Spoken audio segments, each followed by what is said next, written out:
Hello, আসসালামু আলাইকুম guys. আপনারা দেখছেন আমি নতুন ইউটিউবার একটা ফ্রি ফায়ার একটা নতুন চ্যানেল নিয়ে এসেছি। ছেলে ক্যারেক্টার নিয়ে দেখবো সুসালে ঢুকে কেউ পাত্তা দেয় নাকি, আর মেয়ে ক্যারেক্টার নিয়ে দেখবো সুসালে কেউ পাত্তা দেয় নাকি। তাই তো আমি ছেলে ক্যারেক্টার নিয়ে এবার ঢুকে পেলাম সুসালে। সুসালে এসে বললাম, সুসালে আসার পরে এখানে কয়েকটা এনিমি দেখতে পেলাম। এই এনিমিগুলোর কাছে যাওয়ার সঙ্গে সঙ্গে সবাই আমাকে দিয়ে দৌড় দিল, বুঝলাম না কাহিনী কি। তাই তো আমি এখন দেখবো অন্য কারো কাছে গিয়ে কেউ আমাকে পাত্তা দেয় নাকি। কোনো জায়গায় পাত্তা না পেয়ে আমি এসে বললাম চেয়ারে, চেয়ারে এসে বসলাম। বসার পর তো আশেপাশে কারোই দেখতে পাচ্ছি না। ওরে ভাই, ওখানে একটা মেয়ে বসে আছে, যা দেখে ওর পাশে বসা। ও ভাই, আমার দিকে চেপতে দিতে গেল। কে ভাই, কি হলো? আমি তো, ও মাই গড, এত দূরে গেলে বা। হাই হাই, ওর পিছন পিছন যাইতে গো।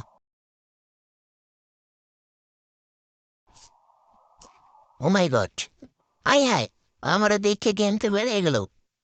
ছেলে ক্যারেক্টার এতটাই খারাপ। হাই হাই, এবার তো মেয়ে ক্যারেক্টার নিয়ে আসতে হবে। লবিতে এসে পড়লাম আমি। লবিতে আসার পরে এবার মেয়ে ক্যারেক্টার নিয়ে চলে যাবো। তাই আমি নিয়ে নিলাম মেয়ে ক্যারেক্টার। মেয়ে ক্যারেক্টার নিয়ে সোশ্যালে ঢুকে যাব। সোশ্যালে যাওয়ার পরে ও মা, সব তো ছেলেরা দেখছে আমার পিছন পিছন দৌড়ান লাগছে। এতক্ষণ তো পাতা দিচ্ছিলি না, এখন দৌড়াচ্ছিস কেন রে? এবার তো আমার পিছন ছাড় না। কোনো জায়গায় তো ভালো করে দাঁড়াতেই পারছি না এইগুলোর জন্য রে ভাই। এখন কি করা যায়?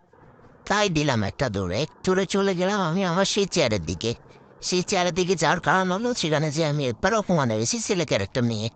চেয়ারে বসার সঙ্গে সঙ্গে দেখলাম অনেকগুলো এনিমি আসলো। আজরামের সঙ্গে একজন তো আমার পাশেই বসে গেল। কিরে ভাই, ছেলে ক্যারেক্টার নিয়ে আসলো, আমার তো কারো পাত্তাই পাচ্ছিলাম না, উল্টো একটা মেয়েরাতে অপমান হয়েছিলাম। এই অপমানের প্রতিশোধ আমি নিবই। দেখছেন ভাই, ছেলে ক্যারেক্টার নিলে তো কোনো সোশ্যালের দামই পাওয়া যায় না। তারপরে ওই মেয়ে ফালতু ক্যারেক্টার নেই কে। তো আমি তো একদিন ছেলে, তাই আমি নিয়ে নিলাম ছেলে ক্যারেক্টার। এই ভিডিওটা এই পর্যন্তই ছিল। পরের ভিডিও পাওয়ার জন্য সবাই চ্যানেলকে লাইক সাবস্ক্রাইব শেয়ার করে দিন।